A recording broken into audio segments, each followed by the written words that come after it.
Salut à tous. Alors je sais pas vous, mais moi en ce moment j'en ai marre de toutes ces polémiques, de ces petites phrases qui font le buzz. On a l'impression qu'on ne traite l'actualité que par ça. Moi j'en ai assez. Donc j'ai envie de faire une chose, c'est d'aller à l'encontre de tout ça, des débats et des controverses, et d'essayer d'aller un peu en profondeur sur les sujets qui m'intéressent. Donc par exemple c'est ce qu'on va essayer de faire aujourd'hui avec ce livre. Voilà, donc ça s'appelle Le Coran pour les nuls. C'est écrit par Tarek Obrou, que vous allez rencontrer dans quelques minutes. Et on va parler de Dieu, de la foi, du jeûne, et puis de sujets qui peuvent être plus polémiques, le voile, les juifs, l'antisémitisme, la polygamie. On va aborder tout ça donc avec Tarek Obrou. Tarek Obrou, c'est un imam, mais il n'a pas prétention de parler pour tous les musulmans. Personne ne peut parler pour tous les musulmans. En revanche, il va vous donner sa vision de l'islam, son interprétation, qui me semble intéressante. Et comme bien sûr, toujours sur cette chaîne YouTube, n'hésitez pas à commenter et puis à liker la vidéo et la partager, parce que c'est évidemment comme ça qu'on pourra la faire connaître au plus grand nombre et qu'on pourra justement sortir des polémiques pour aborder les débats en profondeur ensemble.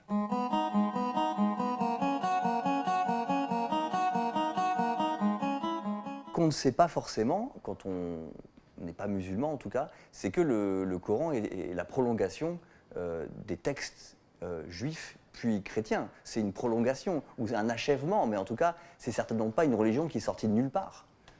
Le Coran revendique cette filiation scripturaire. D'ailleurs, il tire sa légitimité de l'Ancien et du Nouveau Testament.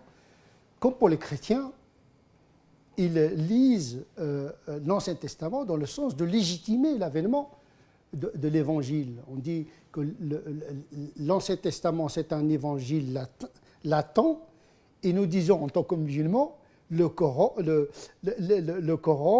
ou bien l'Évangile, c'est un Coran latent. Ça veut dire chaque testament prépare l'avènement d'un autre. Donc il y a un lien théologique entre le Coran, l'Évangile et la Torah.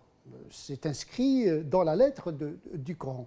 Donc renier l'Ancien Testament ou l'Évangile, c'est renier le Coran lui-même. D'accord. Par exemple, donnez un exemple. Par exemple, Abraham, par exemple. Quel rôle il a dans le Coran? Oui, il s'agit d'un Abraham, mais pas avec les mêmes récits. Ah. Si le Coran s'inscrit dans la continuité, eh bien, il n'emprunte pas tout ce qu'il y a dans l'Ancien Testament et dans l'Évangile, surtout dans l'Ancien Testament. Abraham, de l'Ancien Testament, c'est un prophète qui se soumet à la loi de Dieu sans se poser de questions. Il prend son fils unique pour le sacrifier. Abraham, du Coran, il doute. Dieu lui dit, n'as-tu pas cru en moi? Il dit, oui, je crois en toi, mais je veux des preuves. Donc la soumission d'Abraham est une soumission conditionnée. Il veut comprendre avant de se soumettre. En vérité, comme on dit en islam, le musulman, il ne fait que se soumettre à sa raison en définitive, parce qu'il doit oblitérer, il doit accepter la révélation. Une fois qu'il l'a accepté, il doit accepter ses conséquences. Donc c'est une soumission volontaire et après interrogation. C'est l'exemple d'Abraham qui nous a été donné dans le Coran, qui pose des questions à Dieu, qui ne se soumet pas avant de comprendre la loi, avant de comprendre l'intention de Dieu. Il ne sacrifie pas son fils, il pose la question à son fils. J'ai vu dans le rêve que j'étais en train de t'immoler, qu'en penses-tu? D'abord, il ne s'agit pas d'un ordre, Dieu n'ordonne pas l'absurde, il n'ordonne pas de sacrifier un enfant innocent.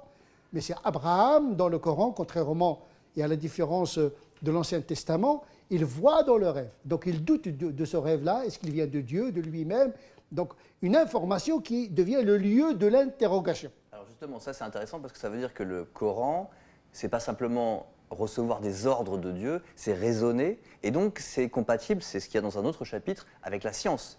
On a l'impression que on est forcément dans une tradition régressive, mais le Coran, l'islam en général, c'est compatible avec un progrès scientifique, il n'y a pas de problème. Le Coran était à l'origine du développement de l'astronomie, de la médecine. Il n'a jamais fait obstacle à la recherche scientifique. Parce que le Coran lui-même, il incite le croyant à chercher les signes de Dieu dans la création et dans la raison humaine. On a 3 livres en définitive en islam. Il y a le livre révélé qui est le Coran, il y a le livre intérieur qui est la raison, il y a le livre étalé, c'est-à-dire l'universel de la nature et de l'univers. Donc on ne peut pas lire le Coran en abstraction de ce qui a été déposé en notre prime nature, c'est-à-dire la connaissance, hein, l'intuition, l'inspiration, le raisonnement, etc. Et puis Dieu nous parle à travers la création. Comment vous expliquez que certains musulmans maintenant remettent en question par exemple la théorie de l'évolution en disant non, la théorie de l'évolution on n'y croit pas parce qu'on a été créé par Dieu et point, et on ne veut pas entendre parler de la science. Sauf que Dieu il a créé le monde par étapes et par évolution. Si j'entends bien le Coran lui-même, au Moyen-Âge, le Jahez, le Miskawayh, des grands auteurs, ils ont déjà parlé de l'évolution. Ils considèrent que l'homme s'inscrit dans une évolution biologique. Ibn Khaldoun, le grand anthropologue, l'encyclopédiste de l'islam, il parle clairement, en reprenant Miskawayh, qui était un philosophe moral du Moyen-Âge, il dit, en vérité, il y a une continuité biologique depuis le minéral jusqu'à l'émergence et l'éruption de la conscience humaine. Tout se tient. C'est le même créateur, mais qui crée par étapes. Il dit, dans son exposé, que l'homme viendrait de l'univers des singes. C'est plusieurs siècles avant Darwin. En vérité, les précurseurs de Darwin, ce sont des auteurs musulmans. Bien sûr, mais, aujourd'hui, ceux qui remettent la théorie de l'évolution, ils remettent en question ce que leurs ancêtres musulmans ont enclenché. Ça ne veut pas dire que la théorie de l'évolution est une vérité scientifique, c'est une théorie scientifique. Elle est soumise à réfutation, à vérification. Mais on ne vérifie pas une théorie scientifique par le théologique.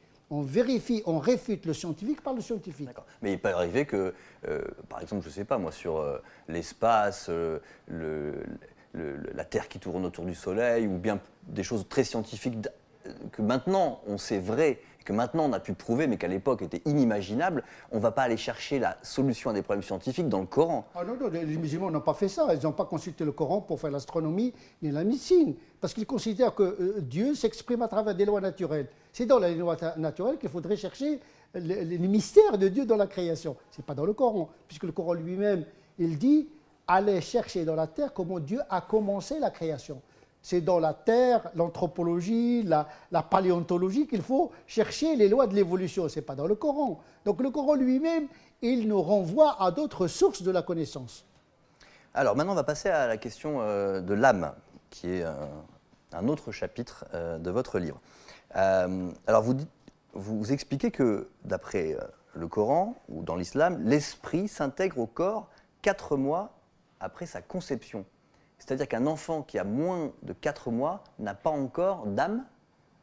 Il a une vie végétative, animale, mais pas spirituelle dans le sens théologique du terme. Ce n'est pas un être humain dans le sens théologique et métaphysique. Mais je crois que c'est la même chose dans la religion juive, si oui, je ne me trompe pas. Bien sûr, oui, oui. Mais ce qui veut dire c'est 40 jours chez les juifs. Voilà, mais ce qui veut dire que chez les juifs, l'avortement, justement, n'est pas un problème parce qu'ils considèrent que le bébé, le fœtus n'a pas encore d'âme. Est-ce que c'est la même chose dans la religion musulmane? Chez les musulmans, c'est jusqu'à 120 jours. C'est-à-dire que le fœtus est potentiellement humain. Mais ça ne veut pas dire qu'on peut avorter à n'importe quel prix. Il faut qu'il y ait des raisons, parce que même si ce n'est pas une personne humaine, le corps se prépare à recevoir cette âme. Donc il a un statut juridique, même s'il n'est pas constitué être humain. Donc le délit, il n'est pas théologique. Le délit, il peut être éthique ou juridique. Donc la question n'est pas dans la théologie, ce n'est pas dans la dogmatique, il est à un niveau éthique. Et puis à ce niveau-là, on a plusieurs droits musulmans, plusieurs éthiques musulmanes. Il y a ceux qui sont les plus restrictifs, il y a d'autres qui sont plus tolérants en matière d'interruption volontaire de la grossesse pour une raison ou une autre. Donc en islam, on a beaucoup plus de marge de manœuvre parce que le seul moment de la fécondation ne fait pas de l'embryon un être humain. Donc l'islam est quand même moins bloqué d'une manière générale sur cette question de l'avortement que même des catholiques, que certains catholiques. Ça n'a jamais posé un problème avec l'acuité que nous vivons parfois dans des cultures catholiques très traditionnelles qui considèrent que Même la contraception est quelque chose de contre nature.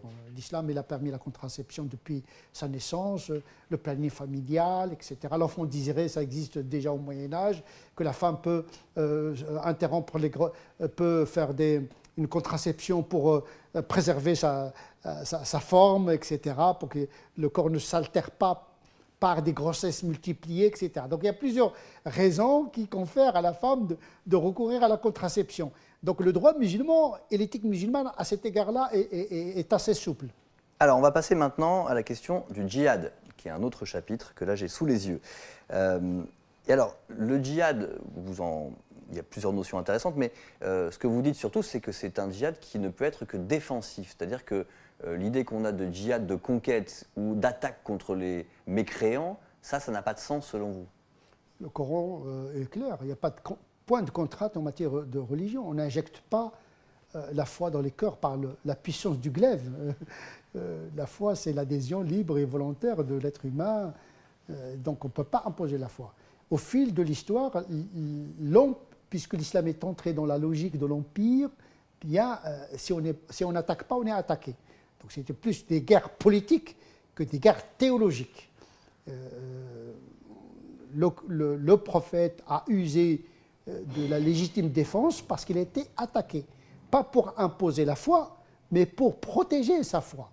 Et si on n'a pas ce paradigme-là, on risque de mal comprendre les versets du Coran. Parce qu'il ne s'agit pas d'une attaque, mais une défense en réalité. Alors ça, c'est votre interprétation du Coran, mais beaucoup de gens diront que le prophète a été tout de suite un chef de guerre, un chef d'État. Là où, encore une fois, Jésus n'était pas ni chef de guerre, ni chef d'État, et que ça a façonné la religion musulmane de tout de suite s'inscrire dans une logique de conquête, parce que les conquêtes ont été très rapides, et de guerre. Les histoires ne sont pas les mêmes. Le message de Jésus et de Mahomet sont les mêmes. Jésus, il a demandé à ses disciples d'acheter des épées. Je ne crois pas qu'il leur a demandé d'acheter des épées pour danser avec. Mais quand il a vu qu'il ne peut rien faire contre l'Empire romain et la résistance du peuple d'Israël, il a dit « Celui qui tire l'épée périra par l'épée », parce qu'ils étaient minoritaires, ils ne peuvent pas recourir à la violence. C'est ce que Mahomet a fait à la Mecque. Le Coran leur dit « Baissez les bras et accomplissez la prière, subissez la torture, ne réagissez pas ». Parce que les prophètes ont horreur de la guerre civile. Mais une fois à Médine, où il y a un territoire, où il a été accueilli comme un prophète et un chef temporel, laquelle mission ne fait pas partie de sa prophétie. Ça, c'est le côté de l'histoire, de la personne du prophète. Il ne s'agit pas de reproduire ce que le prophète a fait dans son histoire. Cela ne relève pas de sa mission en tant que prophète. Il a dû gérer la cité. Et une fois qu'il avait une armée régulière, eh bien, il a été attaqué d'ailleurs. Donc, chaque fois qu'il a été attaqué, il se défendait. Donc, ce n'est pas une interprétation subjective, il est basé sur une herméneutique cohérente. Parce que ce n'est pas, d'un côté, le Coran dit il n'y a pas de contrainte en matière de religion, et puis d'un côté, allez, convertissez par la force. Non, il ne s'agit pas de combattre pour convertir, mais combattre pour se défendre tout simplement. Sinon, on ne va rien comprendre au texte coranique. D'accord, alors encore une fois, c'est votre interprétation aussi de l'islam et du Coran. Je précise bien pour les gens partagé quand même par des gens qui sont censés. Sinon, si on considère qu'il faut attaquer les non-croyants parce que non-croyants, bon courage. Oui, mais on ne peut pas nier qu'il y a une partie des musulmans qui sont effectivement les plus fondamentalistes, etc., qui considèrent que, par exemple, si on est en terre musulmane, pas en France, mais si on vit dans un pays musulman, on doit être musulman. Et il y a des pays musulmans qui vous forcent à vous convertir parce qu'on ne peut pas... Ça n'a jamais été existé au Moyen-Âge, ça. Oui, mais ça existe aujourd'hui. Mais oui, mais on est à l'envers. On n'est même pas au Moyen-Âge aujourd'hui avec certains musulmans. Ils ne sont même pas au Moyen-Âge. Ils sont dans une lecture qui n'a jamais existé, dans un islam qui n'a jamais existé. Les chrétiens, les juifs, les païens ont toujours existé en tant que minorité on les appelle dhimmi, c'est-à-dire des minorités protégées. Donc oui, ils ont un statut. C'est vrai, c'est pas la citoyenneté comme on la conçoit aujourd'hui, parce qu'il ne faut pas tomber dans l'anachronisme, mais il y avait un statut de protection. Ce n'était pas un statut comme celui de la citoyenneté, mais ils étaient protégés. Aujourd'hui, on convertit les gens par la force. Ce n'est pas dans l'intérêt de la religion de multiplier des hypocrites. Faire convertir quelqu'un qui n'adhère pas à la religion, c'est faire entrer le loup dans Dans la bergerie. la bergerie. Ce n'est pas dans l'intérêt d'une religion, c'est de la débilité. Vous forcez quelqu'un à être musulman, c'est faire entrer un cancer dans le corps. Parce que quelqu'un qui n'est pas à l'aise dans une religion qu'il a subie, il fera tout pour imploser le système de l'intérieur. Mais d'ailleurs, ça m'amène à la question sur les juifs. Parce qu'on a quand même un antisémitisme dans le monde musulman qui existe. Hein. Je pense que ça serait faux de le nier, qui existe pour des raisons politiques aussi, parce qu'il y a des conflits au Proche-Orient, au Moyen-Orient qui ont nourri cet antisémitisme. Mais est-ce que fondamentalement, l'islam s'est créé en opposition avec la religion juive? Est-ce qu'il y a un problème fondamental entre les juifs et les musulmans? Je pense que j'explique assez bien cette question-là. Il faudrait rappeler que l'écrasante majorité des prophètes du Coran sont juifs. Moïse, c'est un prophète de l'islam. Jésus, c'est un juif, c'est un prophète de l'islam. David, etc. Le Coran est rempli du peuple juif, un grand peuple. Le Coran dit, on les a choisis en connaissance de cause. Dieu se serait-il trompé? Si Dieu lui-même, dans le Coran, il a dit, on a choisi ce peuple. On va dire, non, Dieu s'est trompé. L'antisémitisme, théologiquement parlant, non seulement c'est une erreur, mais c'est une faute morale et c'est même un blasphème, parce que c'est insulter Moïse, c'est insulter les prophètes de l'islam. Et donc, le racisme, c'est interdit dans l'islam. Le racisme, c'est interdit, le prophète l'a interdit, le Coran l'interdit. Donc, être musulman et antisémite, c'est trahir sa propre religion. Alors, comment vous expliquez que ça se soit autant développé dans les pays musulmans? Il y a une confusion plutôt avec l'antisionisme, avec l'État d'Israël. Avant, ce n'était pas le cas. Enfin, avec l'établissement de l'État d'Israël, le rapport des musulmans avec les juifs a complètement changé. On n'est plus face à un juif en tant que religieux ou en tant que membre d'un peuple, mais en tant qu'appartenant à un système politique.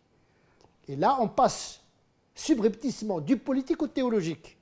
Et à un moment donné, il y a une confusion, un racisme subreptice qui passe par l'antisionisme à l'antisémitisme qui ne dit pas son nom. Et d'un point de vue théologique, quand même, comme d'ailleurs dans la religion catholique, il y a l'idée que les juifs ont un peu trahi l'enseignement de Dieu, ont un peu trahi Dieu, non? Le Coran, il est très, très précis. Il dit une partie des juifs, ils ont trahi, comme une partie des chrétiens, ils ont trahi, comme des musulmans, une partie des musulmans trahissent leur religion.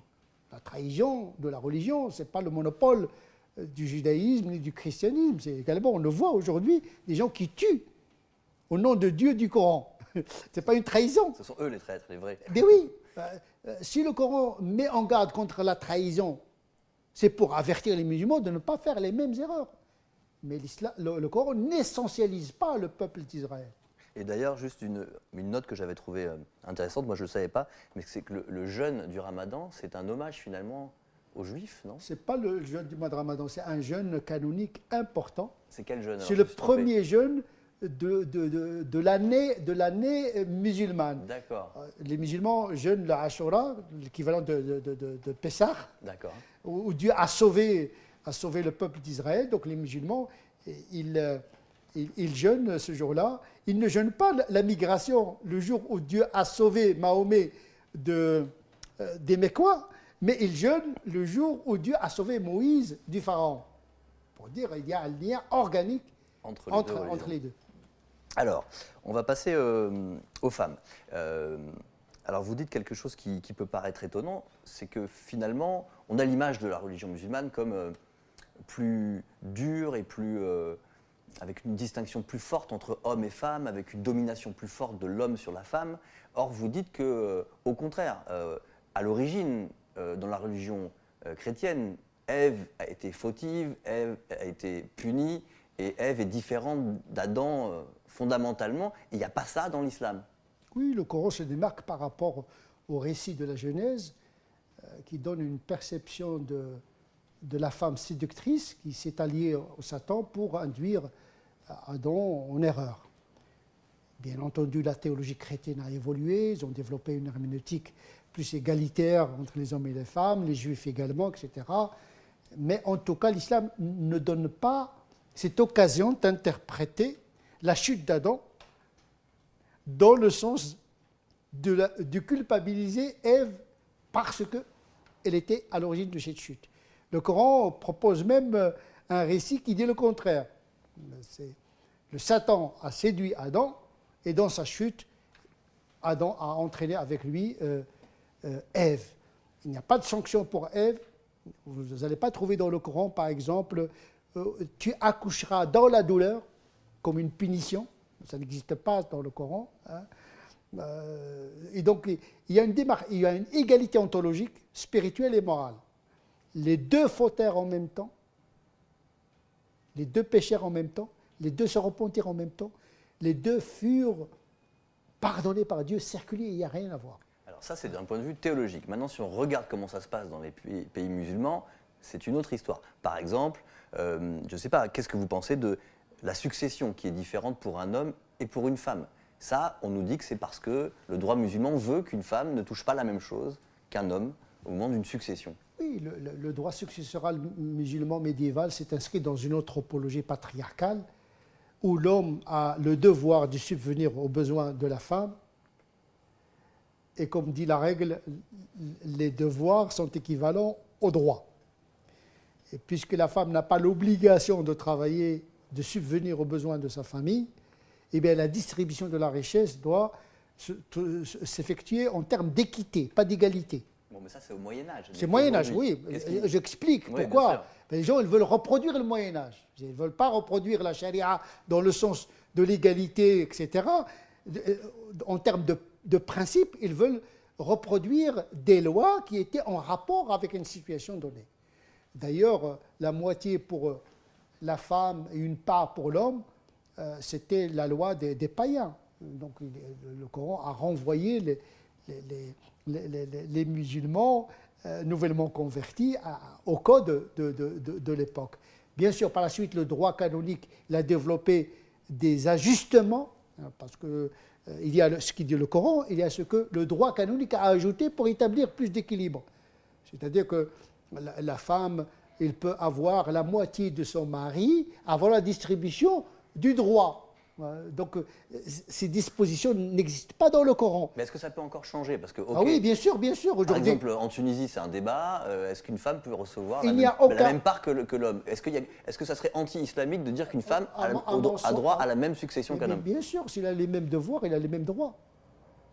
Et oui, si la femme travaille, s'il ne vit pas sous la charge de son mari, parce que dans cette logique, une part pour l'homme, une moitié pour la femme, à condition que le frère prenne en charge sa sœur, ce qui n'est pas le cas dans les pays musulmans. Donc il prend le double de sa part, mais il ne subvient pas à ses besoins. C'est une injustice. D'accord, en fait on reprend les principes du Moyen-Âge, sauf qu'on ne prend que la partie qui nous intéresse. Ça reste du patriarcat. Mais attention, les femmes aussi, ils ont développé une stratégie. Par exemple, une femme qui travaille, une musulmane qui travaille, il met son salaire dans sa poche, il ne contribue pas aux charges de la famille. Ça arrive beaucoup, ça? Ah, il dit, je ne suis pas obligé. Ce sont les hommes qui doivent... C'est un cas de figure classique? Oui, ça n'existe pas. Mais théoriquement, la femme, elle peut revendiquer, non? Oui, je prends mon salaire, etc. Mais dans la société actuelle, j'ai jamais entendu une musulmane qui expliquait qu'avec son mari, elle donnait son salaire, elle le gardait, et c'est le mari qui... il y a des conflits comme ça. Moi, ça existe, ça? Ah, oui, j'ai résolu ça. Non, oui. C'est-à-dire, le Coran, il est pris en otage. C'est-à-dire, chacun, il tire. En vérité, c'est pas... Les gens sont dans l'instinct de l'intérêt qui guide les choix canoniques des gens. Il ne faut pas croire que les gens, ils ont une intelligence du droit canonique, etc. Non, les gens sont dans des postures. Même les gens qui font le djihad, en vérité, ce n'est pas pour Dieu. Hein. Ils le font pour des vengeances, pour la haine, pour d'autres raisons qui n'ont rien à voir avec l'éthique universelle. Donc effectivement, il y a une partie du psychologie qui explique l'orientation d'un certain nombre de musulmans quant à un choix ou tel, quant au choix qu'ils optent concernant par exemple l'héritage. C'est un débat aujourd'hui au Maroc également sur le changement de ce droit-là. Je contribue d'ici de la France à ce débat-là et je défends cette égalité qui va dans le sens de la distribution équitable Si on continue sur les femmes, par exemple, toujours cette question du voile. Quelle est votre position? Est-ce que c'est obligatoire, pas obligatoire? D'abord, la question du voile, c'est un terme piège, parce que le Coran, quand il parle du voilage, il parle des épouses du prophète qui doivent être séparées. Un voile, il cache totalement la femme, c'est-à-dire elle ne sort pas. Mais on parle des épouses du prophète. Ah, des épouses. Le hijab, en tant que voilage, il ne concerne que les épouses du prophète. Les hommes n'avaient pas le droit d'avoir un contact direct avec les épouses du prophète, si ce n'est qu'à travers un rideau, un voilage. Et même cela, et même cette injonction n'a pas été prise en compte à la lettre, par exemple, par Aïcha, qui est sortie et qui a conduit une guerre, qui était chef de guerre. Il n'est pas resté à la maison, alors que le verset lui dit « vous devez rester à la maison ». Mais tout impératif n'implique pas une obligation. Il y a ce qu'on appelle le khimar, c'est la couverture des cheveux. Il n'a pas demandé aux femmes de couvrir les cheveux parce qu'ils étaient déjà couvertes. Il a demandé de rabattre ce qui pendait de ce foulard sur la poitrine. Donc il a approuvé le khimar, le couvre-chef, et il a ordonné de cacher les poitrines. Et puis il y a le jilbab, c'est un habit que la femme met pour sortir dehors. Donc en vérité, les vêtements, ça relève des cultures. Ça ne relève pas du culte, ça relève de l'éthique et de la culture. On en a fait l'alpha et l'oméga de la pratique féminine. Alors du coup, pour les musulmanes de France, là, il y a une polémique en ce moment sur le voile, mais elle est récurrente, c'est tout le temps. On se focalise sur le voile quand on parle d'islam. Les femmes qui portent le voile en France, ça serait quoi votre message par rapport à elles? C'est dire, bon, le voile, c'est finalement pas si important que ça. Si vous voulez l'enlever, enlevez-le. Ou ça serait au contraire, si vous avez envie de le garder, c'est important, il faut que vous teniez bon. Ou les deux d'ailleurs. Oui, tout d'abord, on est dans un pays libre où les gens sont libres de s'habiller comme ils veulent. Ils veulent mettre des babouches, ils mettent des babouches, ils veulent mettre, etc. Au niveau du droit, il y a une liberté de s'habiller comme on veut, tant qu'il n'y a pas de trouble de l'ordre public établi par la loi. Maintenant, le foulard, en tant que pratique religieuse, il n'a pas cette importance qu'on lui donne. Au pire des cas, entre guillemets, c'est une pratique mineure. C'est-à-dire que la femme qui dévoile les cheveux n'aurait pas commis une faute grave. Même si, pour moi, en tant que théologien, il n'y a pas de texte qui obligerait la femme de couvrir les cheveux. Mais ça c'est un autre débat entre les musulmans. Et ça amène à autre chose, c'est qu'une grosse peur par rapport à l'islam, c'est celui d'un islam politique. C'est la peur que, on se rappelle du livre de Welbeck, l'islam finisse par arriver au pouvoir, cherche à dominer la société, et que des musulmans dirigent la France comme en Arabie Saoudite, des musulmans dirigent l'Arabie Saoudite. Donc cette peur de l'islam politique, et on peut la comprendre parce que c'est vrai que c'est une religion qui, par des mouvements terroristes, qui par certains pays où il y a encore les religieux sont au pouvoir, il y a ce côté islam politique, il y a même des courants comme les frères musulmans qui sont un courant d'islam politique. Donc on peut comprendre, on va dire, les gens en France qui ont peur de cet islam politique.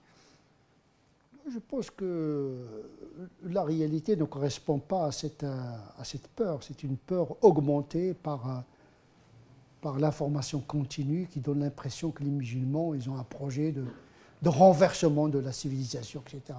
Mais quand on scrute leur vie au quotidien, ces musulmans, ces Français musulmans, eh bien, ils ont traversé également par la peur de l'avenir professionnel, pour la réussite scolaire, etc. Ils vivent au quotidien les problèmes des Français. Les musulmans, ils ne vivent pas 24 heures sur 24 dans la religion musulmane. Non, bien sûr, mais après, les frères musulmans, par exemple, c'est un mouvement qui existe et qui, dans certains pays, cherche à prendre le pouvoir. Donc, ça existe. Mais pour l'instant, il n'a pas pris le pouvoir. En France, non, même dans les pays musulmans, vous savez, les pays pendant un moment, en Égypte, ils avaient pris le pouvoir. Après, Oui, mais ça c'est un autre problème, parce que la démocratie, il faut qu'elle accepte le jeu de la démocratie. Chaque fois qu'il y a une partie une partie de la population qui prend le pouvoir, on fait un coup d'État, ça dope encore l'intégrisme, le terrorisme, etc. etc. D'accord, là on est sur l'Égypte. Mais admettons en France, s'il y avait un courant musulman en France qui prenait de l'ampleur, donc les frères musulmans, qui chercheraient à se présenter aux élections pour diriger la France. Vous, ça vous ferait peur ou pas? Pour l'instant, ce ne sont pas les frères musulmans, à supposer qu'ils existent tels qu'on les conçoit. Ce ne sont pas eux qui ont créé un parti politique, c'est les démocrates musulmans qui n'ont rien à voir d'ailleurs avec les frères musulmans. Et donc, il y a des partis religieux en France, démocrates chrétiens, etc. L'essentiel, c'est de juger les gens à travers leurs actes et leurs paroles. Nous avons une constitution, nous avons un droit, nous avons des valeurs, il faut les appliquer sans concession. Voilà. Mais est-ce que vous, par exemple, vous accepteriez, vous pourriez voter pour un parti Jamais, qui se réclame de l'islam? Non, non, je combats toute implication de l'islam dans un projet politique. Parce que l'islam n'est pas venu pour régler des problèmes politiques. C'est à l'homme, aux citoyens, de chercher à résoudre le problème. Ce n'est pas avec des coups de versets et des coups de hadith du prophète qu'on va régler les problèmes économiques et politiques et les problèmes sociétaux que nous traversons. Donc, en tant que citoyen, le musulman, il participe au destin de son pays à partir des valeurs de la République, à partir des valeurs de notre pays. On va passer à Mahomet, qui est un autre chapitre de votre livre. Moi, ce qui m'a intéressé, c'est que finalement, la vie de Mahomet est un modèle pour les musulmans, mais finalement pas tout. Par exemple, la polygamie, Mahomet était polygame, mais on n'est pas tous obligés d'être polygames parce que Mahomet était polygame. Donc, comment on peut expliquer que Mahomet est un modèle pour les musulmans et qu'en même temps, on n'est pas obligé de respecter tout ce qu'il fait?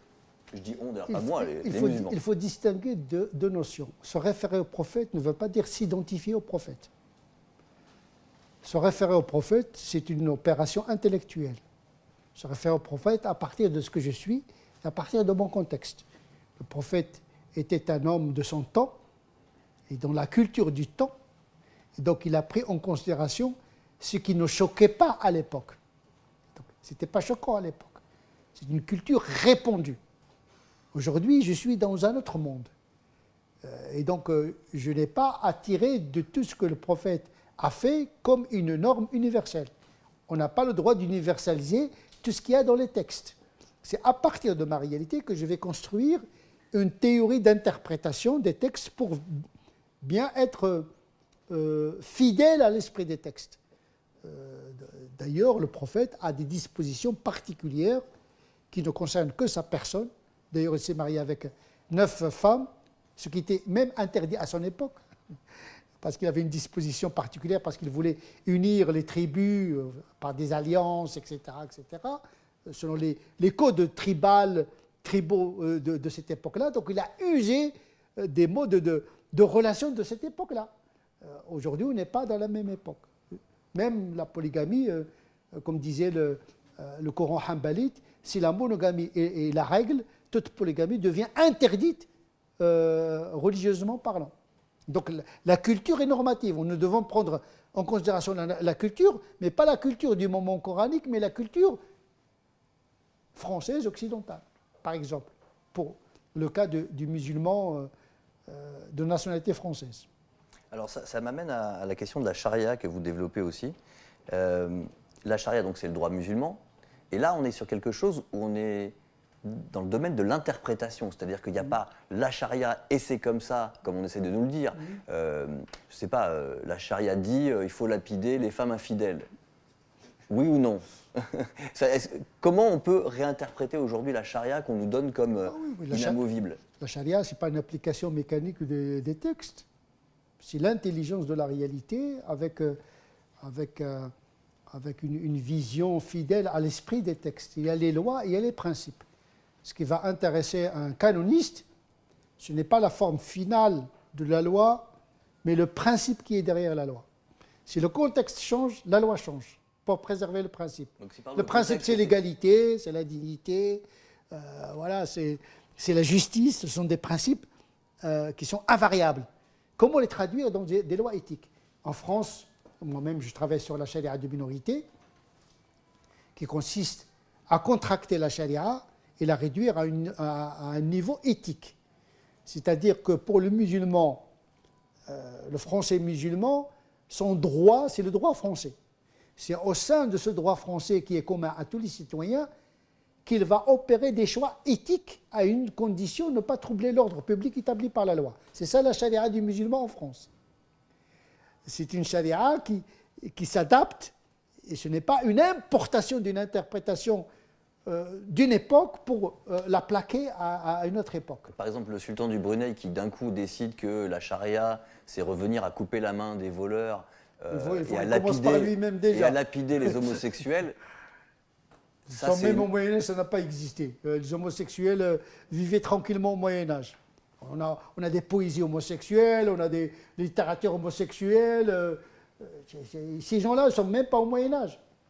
Alors pourtant, ça, on entend beaucoup que, mais pas que dans l'islam, mais que dans les religions, l'homosexualité, c'est condamné, c'est condamnable. Mais c'est pas une option éthique, c'est pas une option éthique des religions.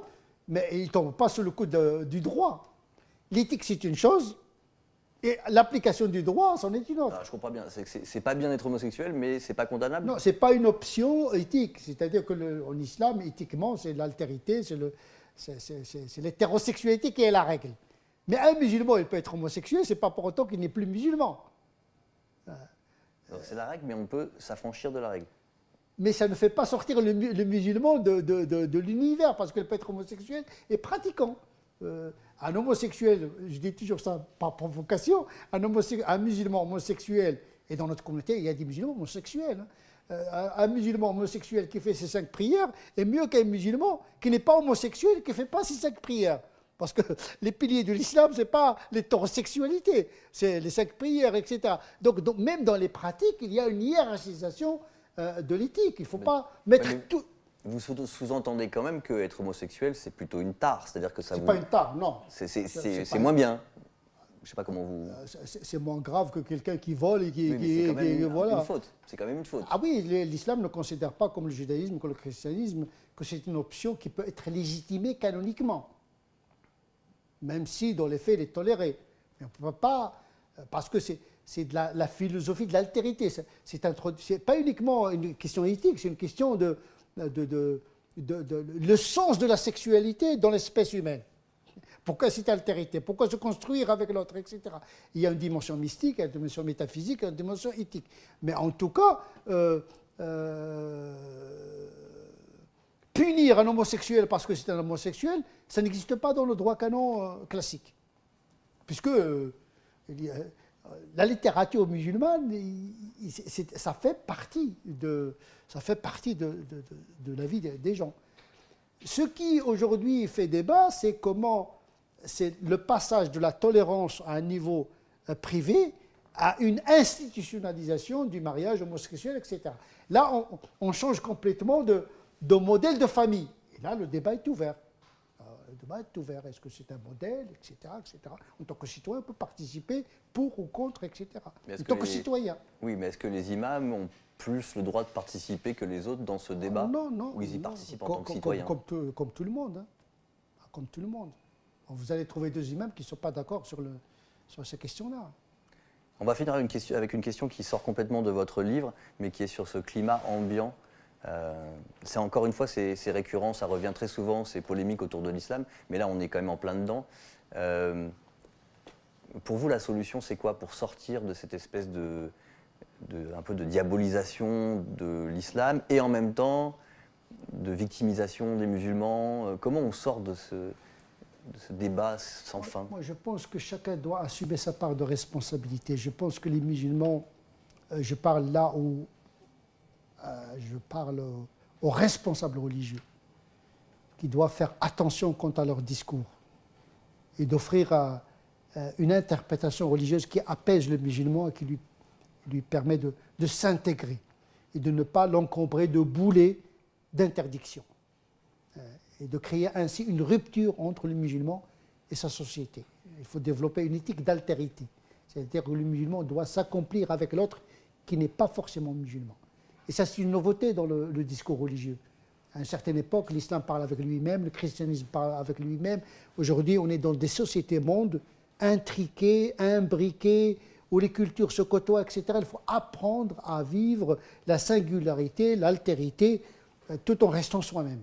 Donc il faut apprendre, quand je parle de Dieu, de ma religion, je dois intégrer le non-musulman dans l'économie du discours. Parce qu'il a aussi un droit sur ma pratique, parce que ma pratique le concerne également. Une pratique peut perturber un équilibre laïque déjà fragilisé. Et puis développer une théologie d'acculturation, non seulement une adaptation au droit français, mais l'adaptation au code de la société, à la culture, aux mentalités, etc., etc. Donc les religieux doivent assumer leur responsabilité d'apaiser le musulman et d'apaiser la société également, parce qu'ils doivent parler avec la société, la rassurer. Et la République doit être fidèle à ses valeurs, la laïcité, l'égalité, pas qu'il tolère l'exclusion, quelle qu'elle soit sa nature. L'école également doit assumer sa responsabilité, l'ouverture sur l'autre, la réussite scolaire, l'entreprise également, parce que généralement l'extrémisme se développe dans des milieux de frustration, de vulnérabilité. Donc il y a une solution économique, une solution pédagogique, une solution politique, une solution théologique. On ne peut pas traiter cette question de l'islam de France uniquement en parlant de la formation des imams. Ce serait trop facile. Moi-même, quand je suis confronté avec des jeunes qui ne comprennent pas, il y a un problème de français, ne comprennent pas le langage de la complexité, de l'herméneutique, de l'interprétation. Il faut que l'école nous aide. C'est en élevant le niveau intellectuel qu'on peut entrer dans la logique du doute, de relativiser les convictions, etc. La culture, on a besoin de culture, une culture raffinée.